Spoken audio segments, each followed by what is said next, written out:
Banjir masih terjadi di sejumlah wilayah di jalur lintas utara Jawa Tengah. Bergabung jurnalis Transmedia Indra Winardi di Semarang, Jawa Tengah. Selamat malam, Indra. Selamat malam, Tiffany. Ya, banjir di kawasan Pantura, Jawa Tengah sudah terjadi selama 4 hari, Indra. Di antaranya Semarang, Demak, Kudus, dan juga Pekalongan. Bagaimana kondisi terkini dari pantauan Anda? Wilayah mana saja yang masih terdampak paling parah banjir? Ya, baik, Tiffany. Sebelumnya bisa saya informasikan, saat ini saya berada di pertigaan jalur Pantura Kaligawing Genuk dari arah Semarang menuju Demak. Di belakang saya terlihat dari banyak beberapa bis yang berhenti di sini. Bisa saya informasikan bahwa lokasi yang tidak terdampak banjir ini sudah menjadi terminal bayangan bagi bis-bis dari Jawa Timur maupun bis dalam kota di Jawa Tengah yang tidak bisa masuk ke area terminal Terboyo Lama. Itu, Mbak. Saya informasikan lagi, saat ini Selasa sore tadi dalam pantauan, banjir yang merendam jalur Pantura, Semarang, Demak, dan sebaliknya saat ini sudah berangsur surut. Tidak turunnya hujan dengan intensitas yang cukup tinggi kemarin dan hingga sore ini membuat banjir turut cukup signifikan. Yang semula mencapai 1 meter, saat ini berkisar sekitar 50-60 cm. Dan kondisi banjir yang surut ini dimanfaatkan oleh para sopir truk yang sempat terjebak beberapa hari karena banjir yang tidak bisa melintasi di lokasi yang terdampak banjir ini. Meskipun tersendat, namun mereka bisa dengan berhasil lolos melintasi dari banjir.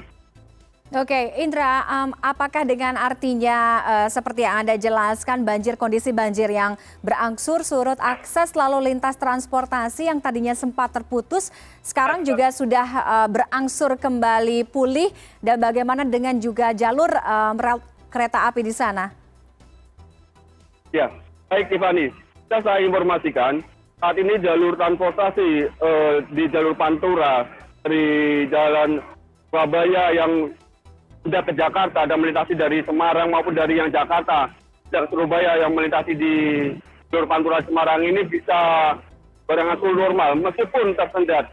Adanya beberapa truk dan bis yang mogok dan terjebak banjir sejak hari Sabtu kemarin yang masih berada di genangan banjir cukup mengganggu para pengguna jalan truk yang mencoba melintasi itu. Namun tadi dari petugas Polsek Genuk dari unit lantas berupaya melakukan evakuasi sejumlah truk dan bis yang masih berada di terjebak banjir. Itu, Mbak.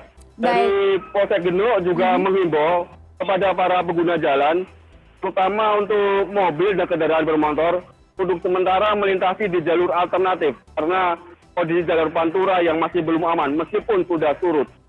Kemudian jalur kereta api, tadi saya sudah konfirmasi dengan pihak Humas PT Daob 4 Semarang bahwa sejak Senin dini hari kemarin jalur kereta api sudah normal meskipun dengan laju kecepatan kereta api yang terbatas.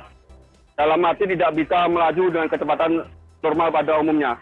Dan dari PT KAI, dampak dari banjir besar di Semarang, terutama di Kaligawe, Tawang maupun di Gunung Alas Tua, PT KAI juga memperbaiki bantalan-bantalan rel juga maupun gorong-gorong yang tersumbat.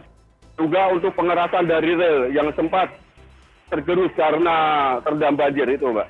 Baik, Indra, bagaimana kondisi pengungsi yang terdampak banjir dan juga penanganan dari BPBD Jawa Tengah sendiri? Baik, Mbak. Bisa saya informasikan, saat ini banjir di Jawa Tengah hampir merata ya. Selain dari Semarang juga di Kudus, Pati, Demak, kemudian juga di Pantura Barat seperti di Pekalongan dan Batang. Jumlah yang terdampak banjir sendiri di Demak cukup banyak, yaitu sekitar 83 desa yang tersebar di 10 kecamatan. Nah, dari sini pihak pemerintah mengajak kepada semua unsur, baik para dermawan, donatur maupun dari para pengusaha-pengusaha untuk ikut membantu para korban terdampak banjir. Karena kalau ini diatasi sendiri oleh pihak maupun dari BPBD, saya rasa itu tidak mampu karena itu sudah menjadi tanggung jawab kita bersama. Gitu. Baik, terima kasih jurnalis Transmedia Indra Winardi atas laporan Anda. Selamat malam, selamat bertugas kembali, tetap berhati-hati.